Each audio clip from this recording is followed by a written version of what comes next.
Wizards and witches, welcome back to the next blog. We're talking about delay pedals, talking about one in particular. It has been one of my closest friends for many years, the Boss DD7. I think it was launched in 2008 and it has been discontinued by now, but I still find many of them all over Facebook sale groups, Gearshare, Sweetwater, eBay. Usually I go for around 140 euros. That's kind of common price. You get them cheaper somewhere. If you get them cheaper, used models, second hand, says pedal is 5 years old, has been constant use, then usually they're just still perfectly fine. As usual, you got Boss pedals, the usual Boss shape, built like a tank. So I got mine secondhand too. You got the 4 controllers, which we talk about in the second part. And the first part we talk about the different input jacks, because they all serve several functions. And before we begin, I just would like to mention that obviously you can operate with external power leads. You can also insert classic, you can insert a battery, you can open a battery case. Just be careful, because you got a quite powerful string there. When you open that just out of fun, or you just don't know what you're doing, I used to learn things, it snaps open and out comes the spring, and you can have lots of fun looking for the spring, so be careful when opening it. Okay, so let's start with the first part, the jacks. As you can see, you can attach an external pedal to it. A foot switch, not included in the price as usual, goes in there. With that one you can do magic tricks. You can pull off magic tricks like you can tap in the tempo, you can work with the hold function, which is great because then you can record phrases, riffs, whatever it is, and loop over them. You can also adjust the delay time, the echo time, which is very, very useful. Also, furthermore, you always got an A and a B input, an A and a B output. The normal operation is input A, output A. Your guitar signal goes in, and out comes a combined signal, the original signal together with the delay. There, if you go input A, but you go output B, then you got a long echo, which means all the echo time is doubled, which is kind of crazy. You can go for crazy long echoes. You can have hours of fun playing around with that alone. Okay. You can go for panning. The guitar goes into the A, and you can output I and B. So this all ends in 2 separate loudspeakers, and you have a true panning effect. If you go into input B and you go output I and B, then you got a clean signal and an effect signal. One speaker only giving the dry signal, the other speaker only giving the effect signal. And then, if the amp offers the possibility of effect loops, you put in from the amp into input B, and then back into the amp return output A, and then you can use this as an effect loop. So here alone you see you got so many variations, combinations to play with. Let's go for the actual sounds. One warning before, when we go for all functions and you love playing around with the feedback, if you turn up the feedback too much, you can actually trigger a proper feedback. It happens quite quickly. It's quite nasty, so be careful of that. But it only happens if you really go beyond 2 o'clock.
So there are 3 more settings. We got the modulate, the analog and the reverse.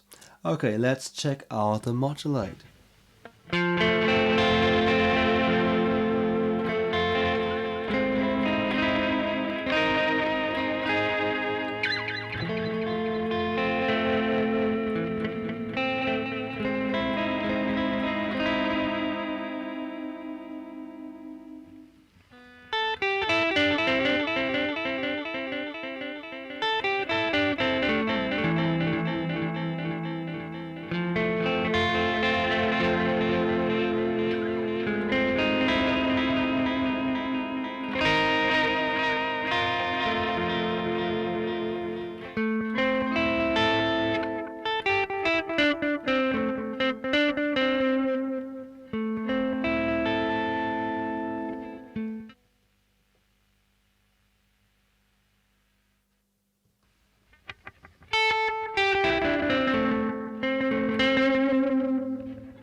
So, and the main reason I bought this pedal, I mean there are many great delay pedals out there, the main reason I bought this one was it has a reverse echo function. Let's check it out. Like, this is a solo I recorded. I first apply the clean one, then apply the reverse one.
I love it.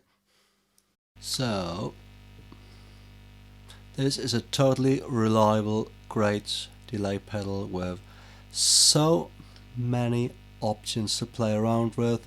I didn't go much into the hold option and the external pedal and the looping, so I was just scratching just the tip of the iceberg. So you literally can have endless fun with that one. You keep on discovering new options, from metal to funk to some atmospheric, crazy, spacey sounds. Whatever you want to do with this totally can do it. And it has been discontinued now for a couple of years. I got a DD8. Let's see what I can do. But so far, my humble experience, so many gigs, guitarists, keyboard players, bass players, I've seen it with all of them, even key players. So this has been absolute trustworthy member of many great epic pedal boards, and this has helped us in many great epic sounds. So if you think about getting one and you see this for not more than 140 euros somewhere, go for it. Go for it. It's absolutely recommendable. I hope that the DD8 picks up on its genius. So if you've got any experience of the DD8, please comment below. Let me know. Let's share our experiences. Apart from that, I hope you enjoyed this, and see you next time. Seriously, I love this. The reverse option. I just got the reverse option that totally sold me. Okay.